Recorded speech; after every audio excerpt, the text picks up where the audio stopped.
Good morning, good evening, and good afternoon, wherever you are in the world.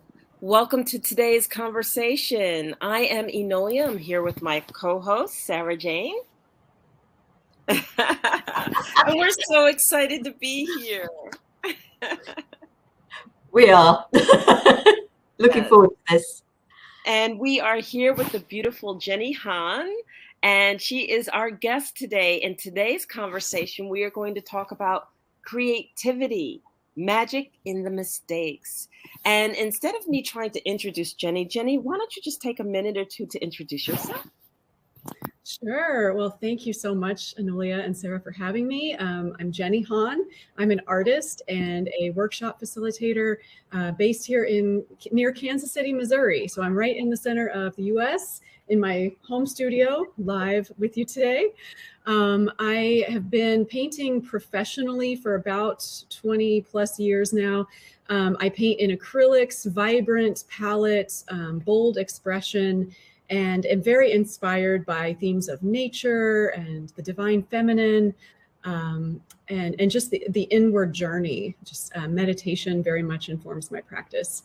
And I weave mindfulness into the teachings that I do and the process art workshops that I lead with others. So I'm so honored to be here with you both today. Thank you for having me on. Welcome. And thank you for that. Oh, go ahead, Sara Jane. I just said welcome. Yes. And thank you for that. We're just so thrilled to have you on here. And I love the topic that you selected, creativity, magic in the mistakes. You know, there is a perfectionist in all of us. And, you know, allow that free flowing expression to really take place and then to try to find what seems perfect to us. It's a balance, isn't it?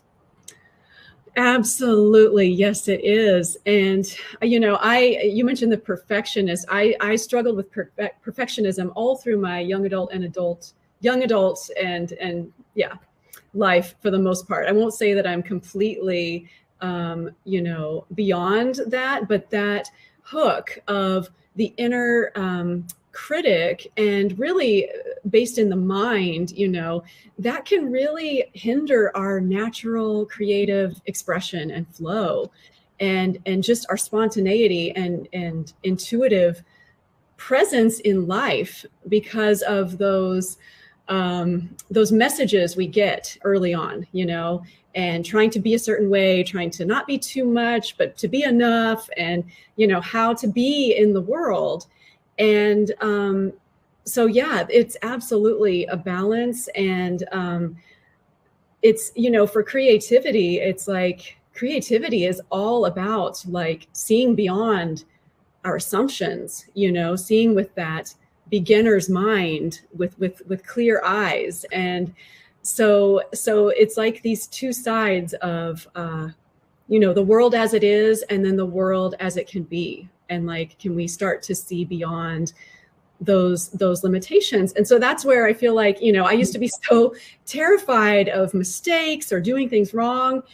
And now my practice has been to start to embrace the quote mistake. And actually, I'll be honest, I don't believe in mistakes anymore. I think that everything is, well, to quote Bob Ross, the TV painter, there's no mistakes, there's happy little accidents. And that can be a practice, that can be a form of a spiritual practice, really, is to be able to take whatever it is we have and then to see what it wants to become before we jump in with that judgment of it being a mistake. I'll just share one more quick story. I'm really inspired by, the story of Miles Davis, the famous trumpeter, jazz great. And he was known for this too. Like, he literally embodied this throughout his whole life. And this is why he was able to change with the times and keep evolving all the way up till his death, really. And not just in music, but picking up visual arts later in life. And he is known for saying there's no wrong note. It's always corrected by what you play next. So we're literally in this like improvisation with life when we can get into that balance like you're talking about, Enolia. Yes, beautiful. Sarah Jane. Well, isn't there a thing out there that says, if you're not making a mistake, you're not trying anything new? So true. And that is so true. Give it a go. And I love this happy accident, because it is amazing. And as you said, you don't believe in mistakes. Neither do I. You know, it's another stepping stone. It's guiding you to the next step, whatever that might be, in so many different areas of our life. And it is allowing the creativity. And for me, I suppose I spent so many years being very insecure, etc., that I was that people pleaser. So everything I did for others had to be perfect. But whose notion is that of perfection? Because what you would think of as perfect, I might not, and vice versa. You know, and I really do feel there's that about perfection is, do you know what? Allow things to be what they are. And if there is something slightly different about it, maybe that's there for a very good reason. And just allow it to be. So, Enolia. Yeah, I love what you're saying. So I'm sitting here thinking about this, and I want to talk about it from a couple of different perspectives. So one, I'll just comment on myself, right? So we have this idea of perfection, and in order to, like you said, that people-pleasing piece, all right, in order to be accepted, in order to be looked upon as above the others, you have to attack or do something that's right, and then you can't be wrong. I mean, to be wrong is to come down a couple of notches of what you're striving for. And that's how society is set up, the system and the framework. When you're talking about corporate and they divide and conquer and to see who raises to the top, when you talk about entrepreneurship and you have to be above the rest, everything's always like putting you on a stage. And then everyone has to be beneath you. And then if you make a mistake, you're below that stage. But it's beautiful because the indigenous teachings that I have embraced and I've learned throughout my life, they take something that they might deem as perfect and put an imperfection in it. And put an imperfection in it, because that's reality, right? So this whole idea of, oh, I made a mistake or there's an imperfection, if it doesn't have an imperfection in it, then it's not ready to be accepted into the world, you know?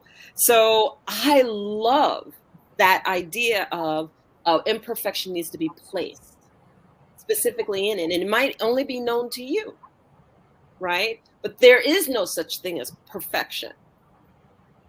And so this just made things reality to me, you know? And instead of being on that stage, I'm in a circle. No one's above me, no one's below me, no one's in front of me, no one's behind me. I just sit in circle, which means that everything that is around me is of value. Everywhere I participate is of value. Everything I have to say and hear is of value. And it doesn't have to be value above something or below something. Right. So that gives you permission, in my mind, to be able to make a mistake. That a mistake is okay. And it's so funny because I'm here and I'm teaching drum making and ceremony. And one of the things in drum making and in those teachings is that if somebody's center is a little off to the right or off to the left, that's really who they are. They're off center. They're a little off center. If they make it and it's too tight and they pull too hard and they stretch it too hard, well, they need to taper that back. That's just part of the natural pieces of the personality. But your personality actually comes out in the making, right? And then because it's a drum and external to you, you have to accept that. You have to accept the fact you're a little off center. You're a little aggressive. You pull too tight, or you're a little weak. You don't pull tight enough. And you can't force a change. The product, the end product, is a part of and an extension of you. And I love that. And I guess the question in this would be, how do we get people to not only acknowledge and face their imperfections in a perfectionist world, you know, and then be comfortable with it? Yeah. What a great question. And I love that you mentioned that, Enolia, about indigenous cultures and the intentional, deliberate imperfection. You made me think of the Japanese concept of wabi-sabi. Okay. Simplicity, it's basically translate to simplicity in and seeing the beauty in the imperfection. And it's actually part of an art form where, in, like, say, in clay pots, you intentionally embrace the off-centerness, like you're saying with the drum. You know, you have the roughness of the piece. There's a particular practice, I think it's called kintsugi or something, I may not be saying it right, but where if a piece is broken, it's literally mended with like gold dusted lacquer. And so I think, in answer to your question, I mean, that to me is a beautiful symbolic way of not just accepting the imperfections, but literally like celebrating them. Like, this is the uniqueness of this form or of this being. And so, like, if we can apply that to ourselves, it's like, how can I celebrate my seeming imperfections? And again, there's, I mean, that's a label, but like, you could see it as like our uniqueness is, you know, what makes me very different from others. And like, how can I celebrate that in our, at least in the US here, in our public schools? You know, it's like, you know, we tend to learn more conformity, but it's like, what if our uniquenesses are our greatest strengths? I mean, that's where creativity comes in, right? To identify what those uniquenesses are, and then like to actually work toward nurturing them, celebrating them. I think some of the Montessori schools do more of this, and other types as well. But yeah, to really like bring the gold, you know, to those differences. And that is not easy to do in our culture, like you said, that celebrates, well, again, the notion of perfection, which is a myth. So I think, yeah, being able to bring the gold to those parts of ourselves. Beautiful. Sara Jane. Well, it's take the word imperfect. I'm perfect. And I am a great believer we are born perfect for the life we have chosen this time round. Mm-hmm. It is those things that happen to us, those things that we witness, that we experience, that change that perfect being. That perfect being still resides in every single one of us. Those gifts we brought here to share are still inside us. It's about unlearning everything we've learnt so that we can truly find ourselves. And it's being creative with that and not being afraid to be something different, because we are all different. We're unique. And it is really important for us to realize that maybe that thing that's caused that crack is what is actually allowing, they say this, you see this so often, the cracks are where the light get in. Mm-hmm. The cracks are where the universe can then, your soul can start speaking to you. And you can start connecting with yourself. Mm-hmm. And self is about taking a step inwards, not about taking a step outwards. What is each and everybody ready for? Some are going to be further along the path than others. But it's know from those who have already started their journey that it's the stepping back into yourself. It's allowing the cracks to let the light in so that you can find the real you. And there are no mistakes. You are not, cannot, will never be a mistake. Each and every one of us is essential for the smooth running of life.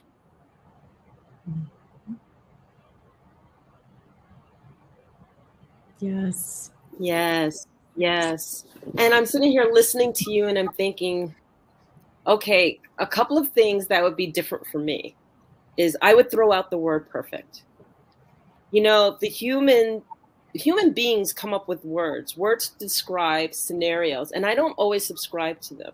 So I don't really subscribe to the word perfect more than I am an authentic being, and that what I step into is just what I am. You know, whatever that looks like. It's the outside circumstances that shape us, distort us, impose dysfunction within us because we're responding. We've never encountered this before.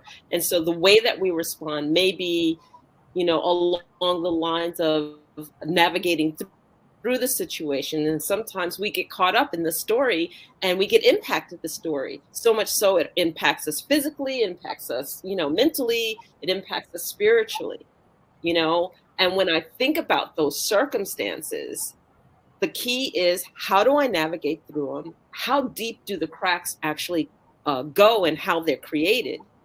And how do I get over them? And I think that that's where I want to guide this conversation a little bit.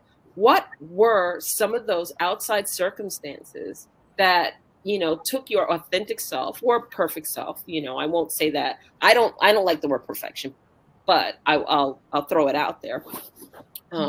What were some of those outside circumstances that made you realize that your creativity was everything, that navigating through, that it was okay to not be this quote unquote perfect being, or quote unquote being without any imperfections or any mistakes that took place? But yet we know that all of the circumstances that we deal with day to day do nothing but imbue those things, you know, try to trip you up, try to, you know, make you stumble, try to, you know, curve your creativity. What are your thoughts on that? Mm-hmm, mm-hmm. Yeah, great question. I was an art student. I went to art school to study illustration, and I was training to kind of fit into these, what I thought was the norms of the field and of that particular approach to, you know, commercial art. But I had such a disconnection from my own creativity, and being that people pleaser, to borrow, Sarah's word, I was completely like disembodied, if you will. Like I was like living out of my head, trying to be something that I thought I was supposed to be. And I think that life has a way of bringing us back. For some, it can be a little knock. For some, it can be a huge whack on the head, you know. And for me, it was really the eating disorder and out picturing of my self-criticisms and doubt and all of that was kind of the big wake-up call. And it was art. It was making art for me that was really the turning point. Because at that point, I was doing assignments, I was getting straight A's, you know, all this. But what was I doing for me, like for my soul? And that's when I discovered this group that was called Paint or Die. And they call it process art, using painting just for the sake of self-discovery and soul expression, and not for a finished product. And that was really what redefined my relationship to my own creativity, and what brought me home. Because there's self-inquiry, and there's mindfulness in that. There's embodied awareness in showing up to a blank page or a blank canvas or whatever it is, without the expectations, without fear of mistakes, without other people's, input on how it should be. And so that's a beautiful way to practice that, because that was really foreign to me at the time. Like to really see like what's actually going on in me, like what feelings am I not feeling, and to get curious about it. And yeah, it's freaking scary, like jumping into the unknown. But there's so much freedom and so much magic there. And there truly are no mistakes. Like it is like a child drawing an animal, let's say a bear or something, like it looks how the child invents how it looks, it is a unique expression, and it may not fit any outer definitions at all. But that's how creativity happens. So yeah, any practices that really invite us into that intuitive being in the moment, like being embodied, I feel like is on the right path. I get that you don't like the word perfection. I do. But I see there is amazing perfection in imperfections. I really do, because we, as I said, we're unique. Our experiences form us. They support us. They help us to grow.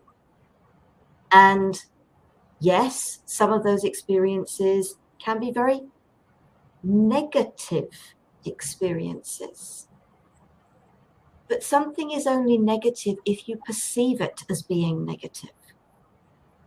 My wake-up call, the broken jaw, 6 months of pain and sleepless nights, I wouldn't change it for anything, because of the beautiful gift that it gave me of helping me to reconnect to me, of helping me to learn to say no more.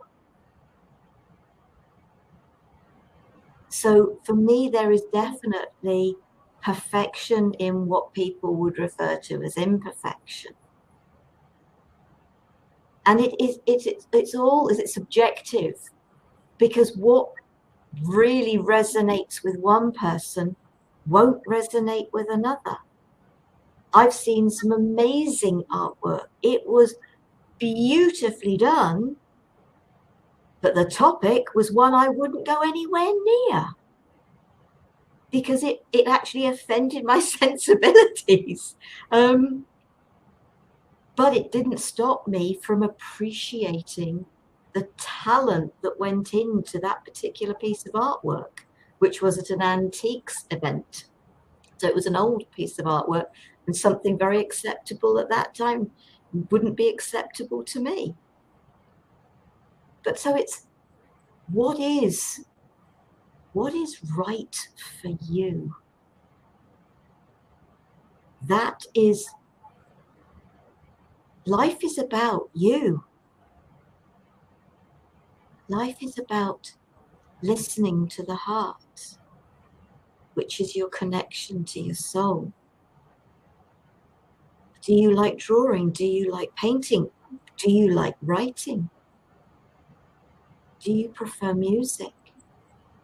What is your creative, for want of a better way of putting it, bent? Which way? What out there that is creative? Do you just like flower arranging, sewing, knitting, whatever it is, and creating something new and different, not necessarily even from a pattern? Tap into those things that help you to relax, to unwind, feel fulfilled. And they may be things that people love coloring. These days, it's not just kids that color in books, it's adults that color in books. Go with what speaks to you. What haven't you tried? What would you like to try? And allow that energy to flow through you.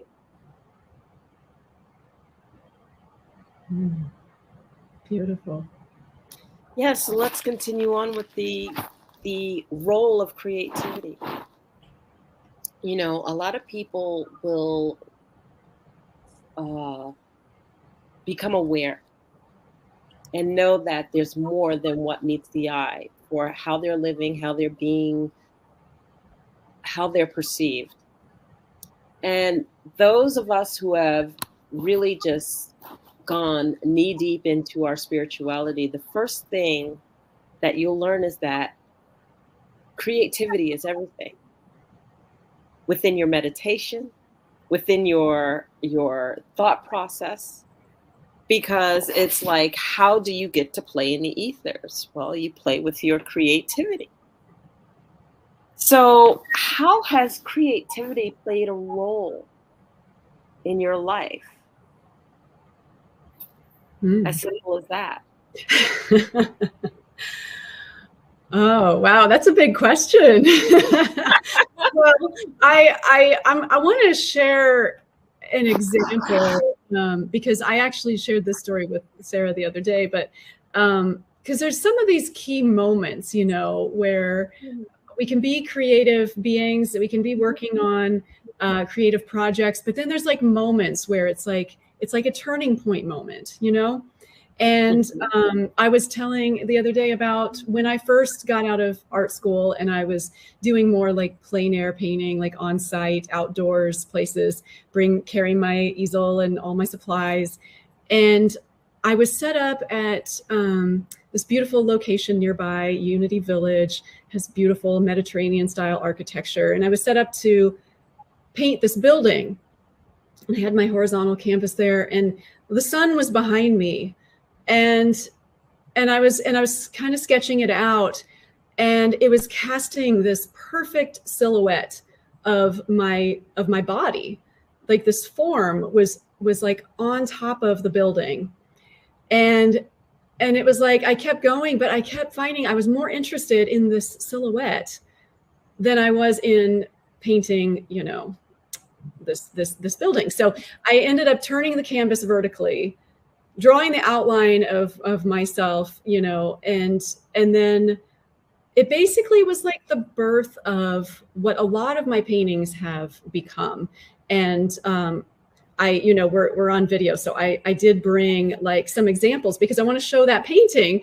The building ended up going away completely, but it has a word on it because it's part of one of my oracle decks. But this image, and what showed up was this figure inside of it.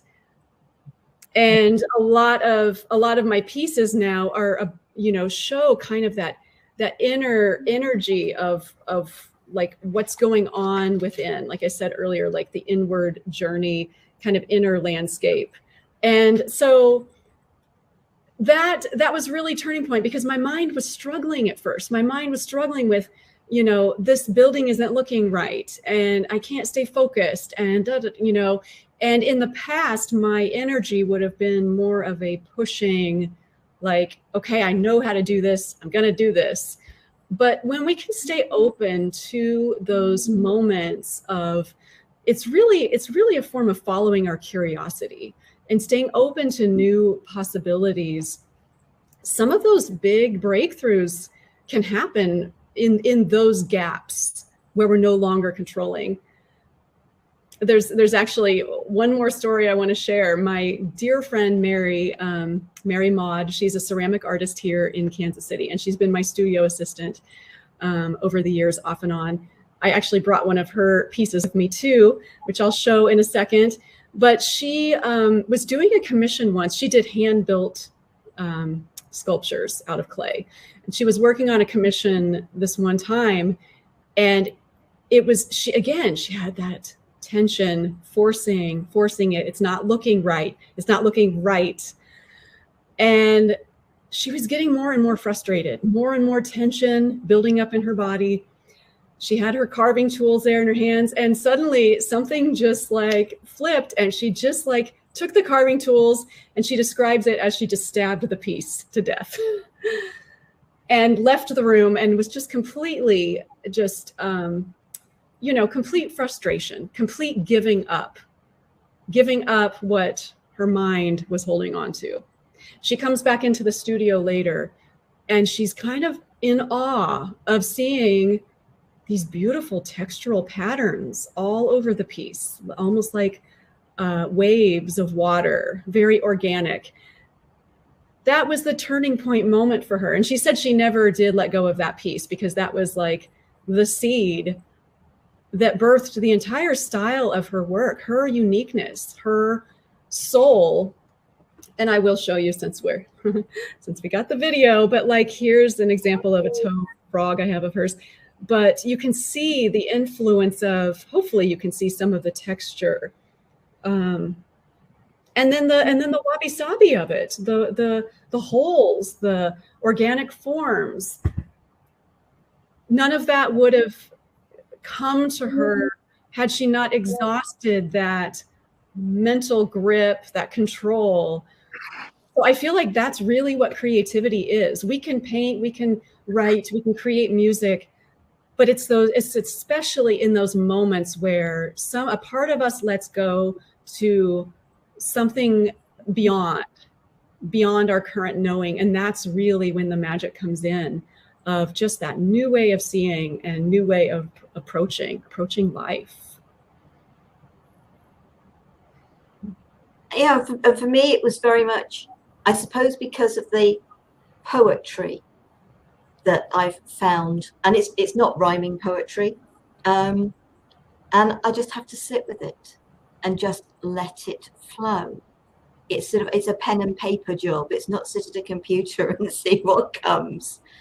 And I suppose that when that started, I already knew that I was channeling from many, many mythical beings. That had come as a shock to me as well. It's things happen. You discover these gifts that you've been brought to bring, and slowly things move forward. And it's trusting that.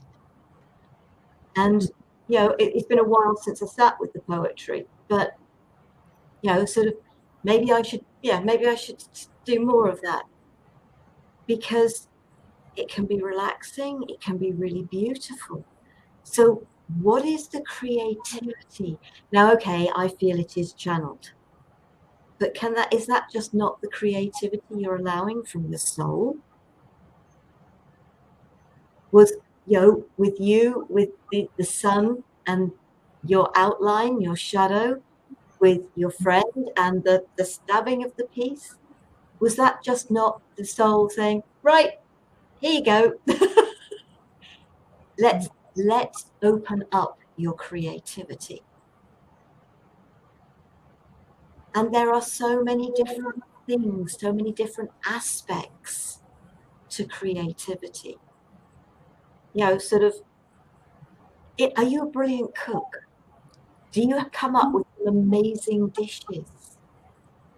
Don't ever think there is no creativity in your life. Just open up to what that creativity might be. Because how many things that are amazing come from that mistake? Because it's just opened up something more. It was not a mistake that you went and stood where you stood that day, with the canvas, with the sun behind you. That's what they call synchronicity, not coincidence. Her frustration was that opening up to, I've had enough. Yes, I've had enough of not being true to me. It's great that she was able to do that in a very safe environment with clay. But that goes for all of us. Just allow out, and you could be multi-creative or just one area you're creative in. But there are no mistakes. Trust the amazing creativity that's within each and every one of us. Beautiful. And I'm sitting here thinking in terms of creativity in my life. And I think, as Sarah Jane pointed out, that we all come into the world, and because we haven't encountered the systems and the outer uh, impacts of the world, we come with full creativity. We come with everything is the world, and there's no reason why I can't dream a beautiful dream, make it real, make it reality, draw it, feel it, taste it, touch it, sculpt it, whatever the case may be. And then we go into school, and then we learn conformity. And I think that school is where it took away my creativity, because I was so busy trying to fit in, conform, um, uh, wanting to be liked, and wanting, making new friends, and dealing with so many outside structural procedures that tell me that this is the way I have to do it, this is the way it has to be.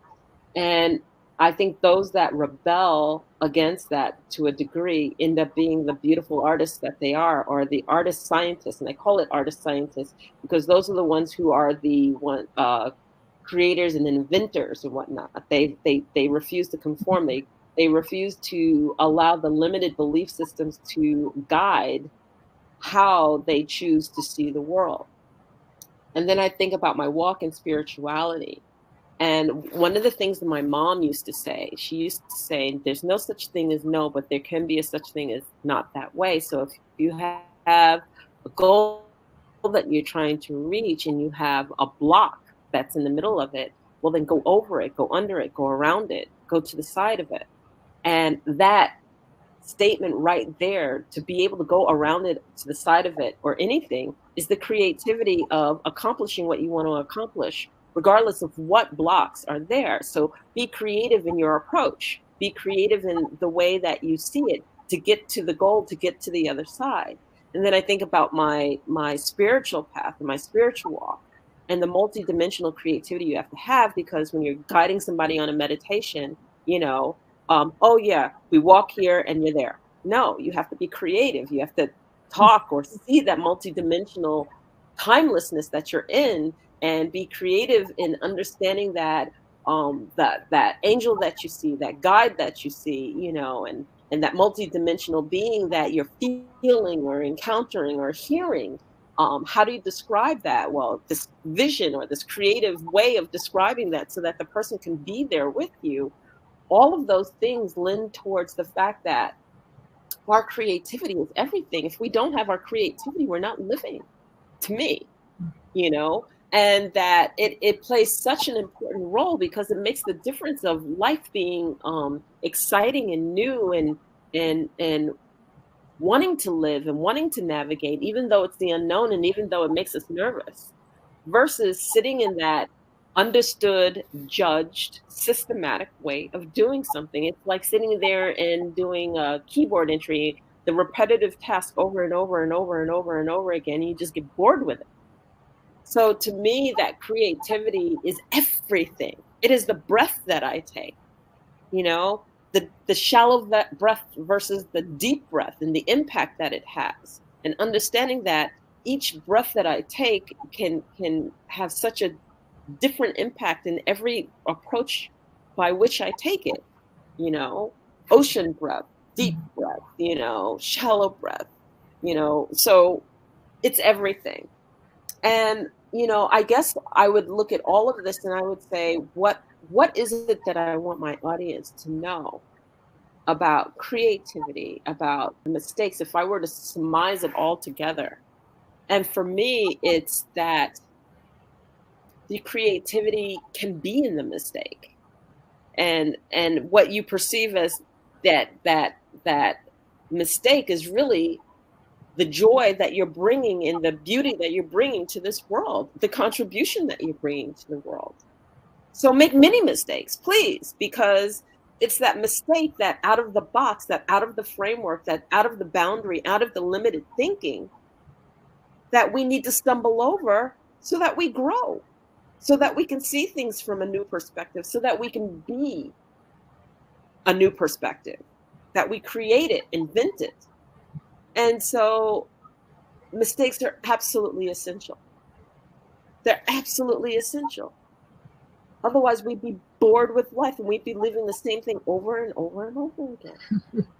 You know, I don't know. I'm ranting now, so I'll hand it over to you. Either one of you, whichever one wants to go. I'm just like, preach it. Yes. I love what you're pointing to here, Enolia, because I think what I think of is just play. Play is creativity. Play is making mistakes. And it's not mistakes. Like before, when children are young enough, it's not identified as a mistake. And I think it was Einstein who said that play is the highest form of research. So again, that art and science, so artists, scientists, it's like we have to be able to play. And so many of us just don't even remember how to play. But that is that is the universe is playing. There's the term, I think it's Leela, is divine play. That could be the only thing that we're here to do, really. If there's a doing besides our beingness, is most animals are known to play, are studied. There's so many. There's so many forms of play, and yet why is it that we human adults have lost our connection to that? And I think you're right. That is essential. That is vitality. That is the life force energy moving through us and expressing through us.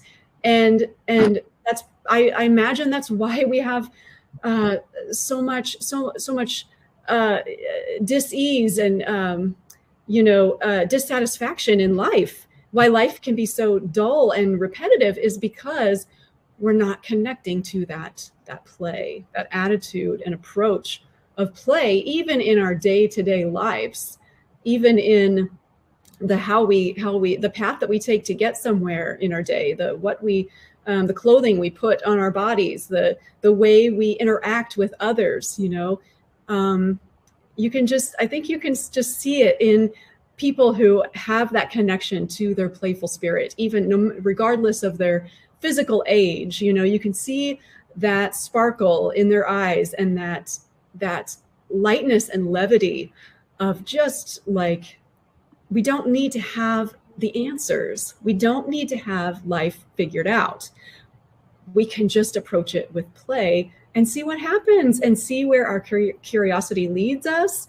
And to me, that is how creativity plays out in our lives. And that's how we find like our passions and what we're called to is through that experimentation and through that play. And we don't have to have it all figured out. I thought we had to have it all figured out by the time we were like 18 years old or whatever. No, it can change course. It can move around. We can try this, try that. And that, I think that is the purpose of life, is to reconnect with that spirit of play and creativity. I like to use the word experience. Let yourself experience loads of different things, stuff that can be free, stuff that can be expensive. And I've done both but I spent the first 40 years of my life not experiencing anything, so afraid. And sort of when the opportunity, and this was the first thing that I really did other than walk out of a marriage, was sort of, I got the chance to abseil off a local water tower. And it was just like, go for it. Mm-hmm. My mother's reaction. And of course, that was exactly what would have stopped me in the past. Oh, but you can't do that. It's dangerous. Do you know what? I'm doing it. And I have allowed myself. Yes, I've gone for things as simple as fancied being able to throw a pot and actually make a little bit of pottery, get that experience. Sort of do a zip wire. I've done one where I had to step off. Oh boy, the stepping off was the problem. The rest of it wasn't. The second one I did, which was lovely and long, but they had you in a harness. They clicked a button and you went. There was no having to step off. And it makes a huge difference. But I'm not somebody who's particularly got a fear of heights. You know, I've flown a helicopter. You know, I've walked with wolves.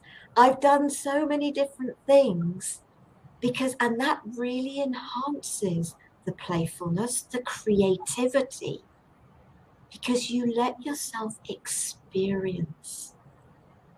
I took myself to Egypt, to a place near Dolphin House, with the hope of being able to swim with dolphins. I did get to see them on the very last day, because I said to the excuse me, you brought me here. Come on. I've kept my part of the bargain. You keep yours. And we did get to see the dolphins on the last day. Seeing the dolphins in nature. What do dolphins love to do? They love to play. Mm-hmm. Have the experiences. Open your mind. All those experiences that you have can just enhance the life that you live. And that to me is something I had to realize, was that, you know what, I have experienced some amazing things. I really have. And when I sit and think about all the things that I've done, I am so proud of myself for stepping outside that comfort zone of fearing what other people thought, to doing it regardless. Yeah, beautiful. I love what you said. It's so true, and I'm going to continue on that note, because there was also something that Jenny said too that I wanted to go back to, which was the fact that you were worried about what people thought of your work until you went into a group that taught you how to draw for yourself and for your soul. So really, that's what all of us grow up with. We're judged and people want to give us their take on it, or the system says it can't be that way and we have to conform, blah, blah, blah, blah, blah. And you had a group that taught you to jump out of that box, that boundary. For me, I really had to fight through it in certain respects. And I say that, which is that, all my life I adapted the criticism until I finally got to a stage and an age where I just basically said, I don't buy that anymore. Like, I remember my sister went to Juilliard, so, she had perfect ear pitch. And I remember singing background for her, and she was like, oh, Enolia, please, don't sing, And it wasn't until like my late 40s that I started like seriously singing, leading singing. I sing in ceremony, I sing, and I love my voice. But like for the first 40 years of my life, I heard my sister saying, oh, please don't sing. I had that guidance counselor who told me, your writing is remedial. You should go back to remedial writing before, take that class before you attend college, So I always thought I couldn't write. And my master's degree, I got straight A's. I had to write a paper every day. I wrote my first book. My book is published. You read my book, Yes. And how dare he tell me that I can't, do something, like, even if I had to do it and then have it corrected and then it go forward, the system is set up to judge you and to suppress so much. And the system doesn't realize how impactful it is, or the people who occupy the framework of the system. What other challenges, or what can we share with our studio audience in terms of overcoming the fear or the blocks that other people put in place that may not necessarily be true? Yeah. Oh my gosh. First of all, I want to say that if you have that experience, like, you are not alone. Like, there's nothing wrong with you, and there's no shame in that. So many individuals who come to my workshops now, the process art workshops, so many have had those experiences of their kindergarten or first grade teacher telling them, you should go in a different class other than art, or you shouldn't try to paint, or that's wrong. My own partner was told back in elementary school that he shouldn't say the same thing, like just keep your mouth closed, during the choir. And today he has the most amazing singing voice, so many of us have to overcome those messages that are false. So just first of all, that if you have had that experience and you've been shut down or shamed in the past, that you are not alone, that this is so common to have happen. And I think that for me anyway, what really helped, and I think helps a lot of people to kind of dissociate from those voices, is to bring meditation or mindfulness practice to our lives. Because I know for me, before I was aware that those were just the voices, the programming, it was like my voice, my thoughts coming through the thoughts were coming through in my voice, if that makes any sense. And almost like from behind me, like directing me. And as I was able to start bringing some more mindfulness and awareness and questioning those messages, it eventually became clear, oh, okay, that one I picked up from culture and from magazines and media. And this one, oh, I picked that up from my parents. And this one, oh, that's okay, those are teachers talking, and so to kind of tease out, like, who is the voice, who is, usually if there's a critical tone to it, it's not our voice. The voice of intuition, for me anyway, comes through in a much subtler way, almost in a whisper, in a knowing, and so I think just bringing ways to really look at and really start questioning those voices, because if the voices have an air of negativity, it probably is not ours to begin with. 100% agree with that. Yes. I love it. Yes. 100% agree with that. For me, it was that enlightening moment. Why am I worrying about what other people think about me when they're probably not? They've got so much going on in their own lives. They're not thinking about me. Yes, the voices from the past, perfect, absolutely perfect. But your voice for today, why are you worrying about what other people think? And as I've said it here before, who the heck do I think I am that other people are thinking about me all the time? Because they're not. If I've touched a little bit of consciousness in somebody and it supported them, great. That's what I'm here to do. That's what this is why we do what we do. But people aren't going to remember, they won't necessarily remember me or where they heard those words or that thought or whatever. But if it has supported somebody, that is fine by me. But you know what? I get it. People are not spending all their time thinking about me. Because you know what? I'm not spending all my time thinking about, how many people have I met in this world, thanks to the internet, let alone the people I've met in person. We haven't got time to think about everybody. And stay out of, and for your own sanity, stay out of judgment of others. We don't know what's going on in other people's lives.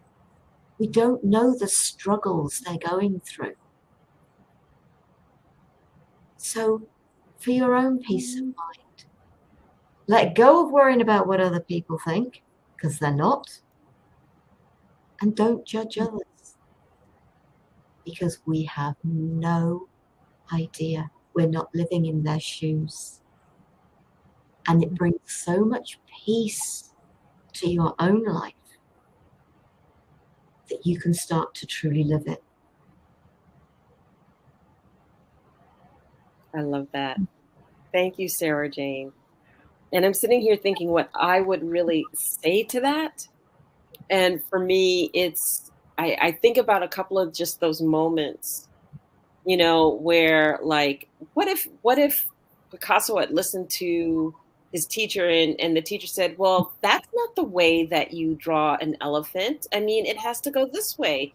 Where's the context by which you're drawing that elephant? I think that we have to listen to our heart. When we ignore our heart and our soul's calling, what ends up happening is that, excuse me, it circles back. The calling doesn't go away. So what happens is that you go, oh, I can't do that. So-and-so said it's not going to work. It doesn't look good, blah, blah, blah, blah, blah. But yet there's a gnawing in your heart and your soul to do it again, present it to someone else. I think we have to really step back. And before we're running around asking anyone's judgment, first of all, we shouldn't be asking anyone's judgment. That's the first one. But if you're going to ask anyone's judgment, please, make sure that there's not an agenda behind it. The second thing is that, it's just like your story. If someone doesn't subscribe to your story, that's okay, because somebody else will. The first person you go to doesn't mean that, it's not accepted. How many famous writers will sit there and tell you that their works were rejected 7, 8, 9, 10 times from different publishing companies or different art studios or whatever the case may be, because that particular person didn't see their vision. But when the right person saw their vision, oh my gosh, there it is, worldwide, international distribution. You have to believe in yourself. You have to believe in yourself. And not only do you have to believe in yourself, you have to be able to take rejection, because there's no such thing as no. It just means there's a such thing as not that way. That's not the direction you're supposed to go. Yeah. So if you can subscribe to believing in yourself, knowing that if in your heart and your soul, this is what is supposed to be produced, this is what's supposed to be gifted in contribution to the world, and you truly believe that, then you keep at it until it happens. And then, God forbid, some of us even die, and then it's accepted right after our death. Mm-hmm. If you believe it, then leave it for the world, and don't even turn back. Don't even look back. Mm-hmm. That's what I would say to those of us who are out here in terms of our creativity, whether we call it our mistakes, whether we call it our masterpieces, doesn't matter. If you believe in yourself and you know that that's your contribution to the world, by God, contribute. And so, knowing that we're coming up on time, I'm going to ask, what is it that you would love to leave with our studio audience as just your last words to just really take home? I just want to say that for all watching and listening, that you are a creative being. You are worthy of expression, and the world needs your uniqueness. Now more than ever, really, the world needs your uniqueness. So I guess to quote Nike, just do it. Just dip your toes in, just whatever it is that your heart is calling you, just give it a try and see what happens. It's all just play. Just trust and believe in yourself. Your heart doesn't lie to you. Just trust and believe in yourself. Beautiful. And before we turn it over to you, Sara Jane, because Sara Jane will be wrapping us up, Jenny, you do beautiful programs. You have a beautiful, divine, feminine card deck. Please tell people how they can reach you, what are some of the things that you offer, and yes, just all of that. Thank you. My website is jennyhahnart.com, JennyHahnart.com. And I offer original paintings, G-clay prints of all of my pieces. I have, as you know, I have the 2 Oracle card decks that just came out these last 2 years. And I do lead process art workshops, occasionally online, also in person, and have some online stuff coming up. So if you want to follow some of what's coming up, then just, look for me. I'm on all the social media places. And again, just Jenny Hahn Arts. You can find me anywhere. And thank you so much. Before you go on that, I really want to highlight her oracle card decks, because yes, you have the divine feminine, but there's I don't think I know anyone who has the shadow card deck. Can you talk about that a little bit too, because I think it's so important. Yes. The shadow card deck actually came first, and I didn't expect for it to come through. It's one of those things where I had an idea in mind, and it's like the universe, wanted this to happen first. So that deck actually uses a lot of my very personal process paintings that I was talking about, that I've done over the last 20 years for my own healing journey, and working through the perfectionism and looking at all my repressed emotions and my shadow, and same with the author, my friend Jessica Ricchetti, who authored the guidebook. And so it's a very practical and functional tool, as well as really a portal into working with your own shadow and supporting that. And surprisingly, we actually have a lot of therapists and chaplains and different people who serve others who are working with that deck, which is, I think incredible, very humbling to me. Thank you for everything. Thank you so much. Sara Jane, it's yours. Jenny, thank you so much for joining us. And I've put your website up into the chat. And if you're watching the video, the recording on YouTube, I will make sure that it's under there as well. Please do check Jenny out. Also information for Enolia and myself.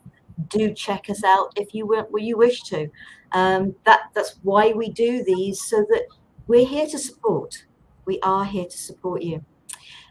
2 weeks time, so the 28th of September, our next program is Creating a New Earth, a New Life, and our guest is Sara Jane. I hope you will join us for that. In the meantime, folks, take care, be safe, stay well. Love, peace, and light to you all. Namaste. Namaste. Oh. Bye. Bye.